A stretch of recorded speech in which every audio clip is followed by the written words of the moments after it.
Bienvenidos estudiantes de Biología de la Universidad de Costa Rica. Mi nombre es Bernal Garro y les voy a introducir un poquito el tema de la biología que vamos a ir manejando durante este semestre. En primer lugar, para dar una pequeña introducción, la palabra biología es de etimología griega, viene de los términos bios, que significa vida, y logos, como es aquí, que es la palabra que es un término que significa palabra, conocimiento, discurso, ¿no? Entonces es el discurso de la vida, el estudio de la vida.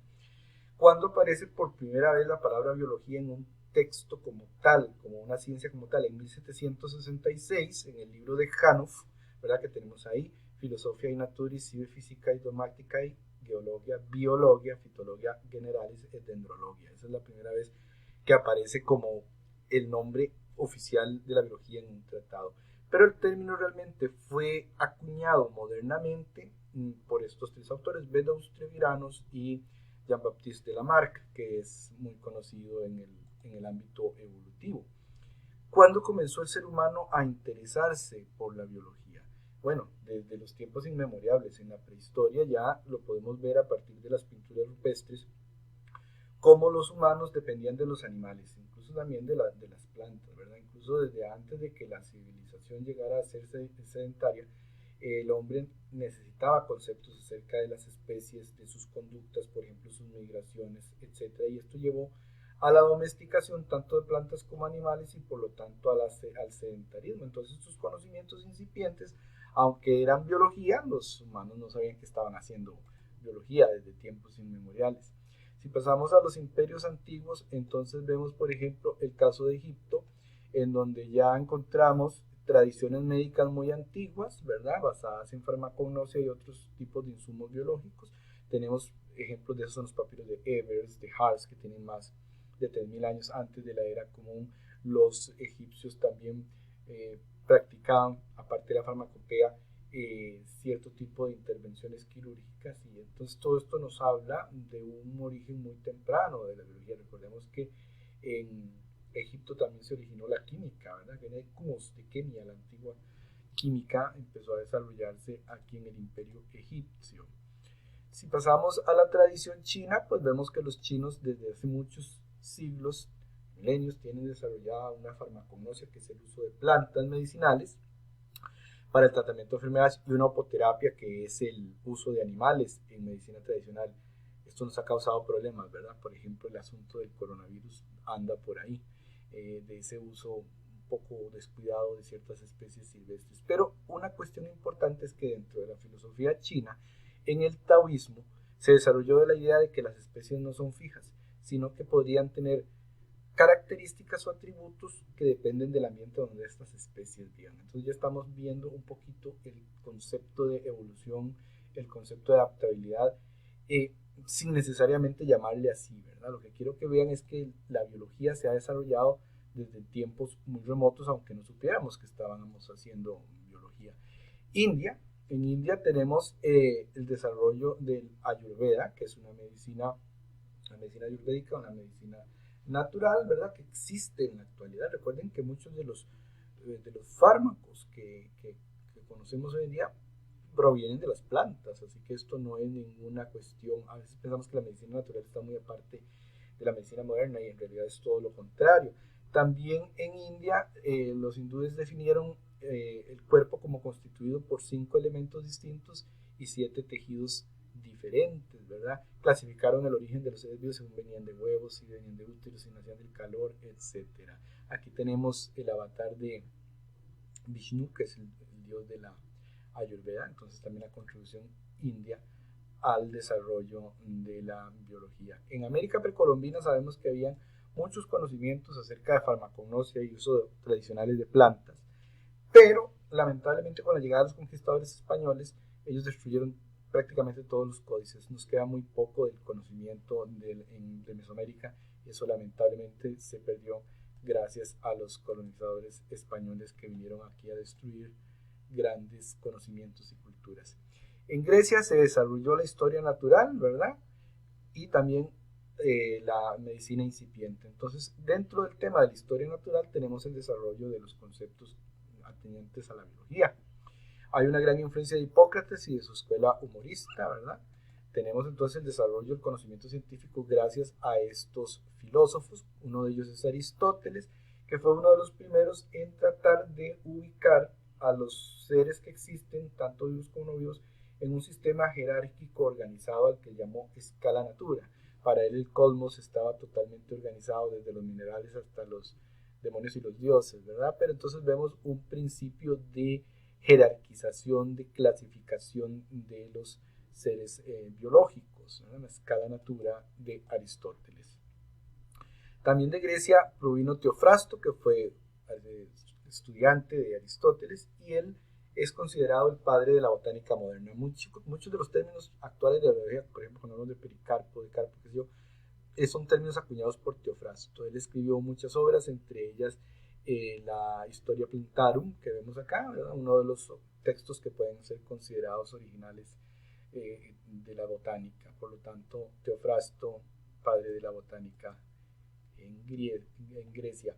Ya cuando pasamos a la Europa, ¿verdad?, del medioevo y sobre todo renacentista, vemos varias figuras importantes. Una de ellas es Carl von Linnaeus, o Linné, o Linneo en su españolización, un sueco que es considerado el padre de la taxonomía y la sistemática binomial, que es darle a los seres vivos un nombre científico en latín, género y especie. Es también muy importante padre de la botánica y escribió libros como El Sistema Natura, el Especies Plantarum, la Filosofía Botánica, en donde él comenzó a utilizar la taxonomía, y de hecho actualmente muchas de las especies tienen nombres que se los dio Linneo originalmente.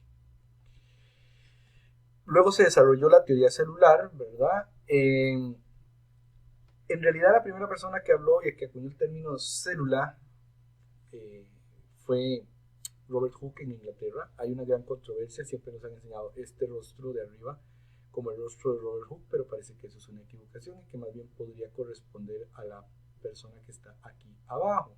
Entonces realmente no sabemos cómo era Robert Hooke en la actualidad, y eso tal vez se debe a los problemas que él mantenía con Isaac Newton. Sea como sea, él acuñó y descubrió las células, y después fueron en Alemania Matthias Schleiden y Theodor Schwann, que eran botánico y zoólogo respectivamente, quienes acuñaron la teoría celular, aquella que nos dice que todos los seres vivos están formados por células o por agregados de células y sus productos. Así que terminando los 1800 ya tenemos una teoría celular en uso.